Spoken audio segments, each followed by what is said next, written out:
Action से घबराया Pakistan. Tank के लिए चीन के सामने गिड़गिड़ाया पाकिस्तान।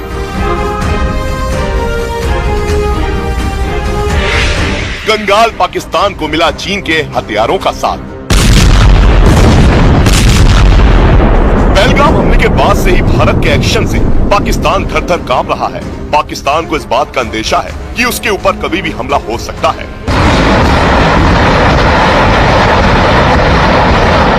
इसलिए उसने चीन के सामने गिड़गिड़ाना शुरू कर दिया है। सूत्रों के मुताबिक पाकिस्तान के गिड़गिड़ाने के बाद चीन उसकी मदद के लिए तैयार हो गया है। खुफिया एजेंसियों के सूत्रों ने बताया कि चीन जल्द ही टैंकों की एक शिपमेंट पाकिस्तान के कराची के लिए रवाना करेगा, जिससे इन टैंकों से पाकिस्तान भारत के ताकतवर टैंकों से मुकाबला कर सके। दरअसल खुफिया एजेंसियों के सूत्रों ने दावा किया है कि पाकिस्तान के हथियार भंडार खाली हो चुके हैं और इसलिए उसने चीन के सामने हथियारों के लिए गिड़गिड़ाना शुरू कर दिया है। खुफिया एजेंसियों के सूत्रों ने दावा किया है कि पाकिस्तान के गिड़गिड़ाने के बाद चीन उसे VT-4 नाम के टैंक की शिपमेंट भेजने के लिए तैयार हो गया है। दावा किया गया है कि अगले हफ्ते चीन से कार्गो शिप यानी सामान ढोने वाला जहाज निकलेगा, जिस पर करीब 40 VT-4 टैंक मौजूद होंगे, जो करीब एक हफ्ते बाद पाकिस्तान के कराची पहुंचेगा। पाकिस्तान इस बात से अच्छी तरह वाकिफ है कि जमीनी लड़ाई में वो हिंदुस्तान की सेना के आगे कहीं नहीं टिकता।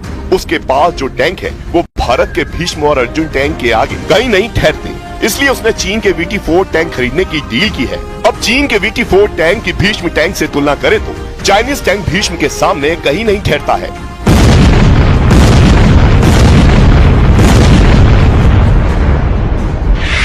भीष्म टैंक में 125 mm स्मूथ बोर गन है तो VT-4 टैंक में 125 mm स्मूथ बोर गन लगी है।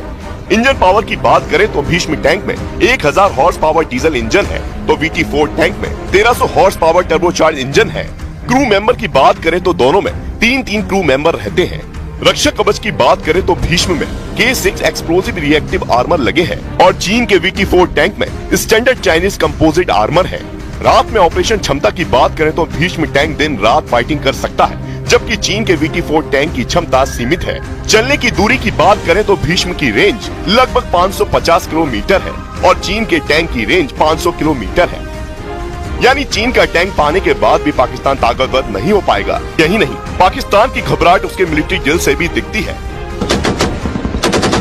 जबकि असलियत ये है कि वो घबराया हुआ है। उसके पास ना तो हथियार है ना ही पैसा। और पहलगाम आतंकी हमले के बाद जब से भारत के प्रधानमंत्री नरेंद्र मोदी ने सेना को कार्रवाई की खुली छूट दी है, तब से पूरा पाकिस्तान खौफ से भर गया है।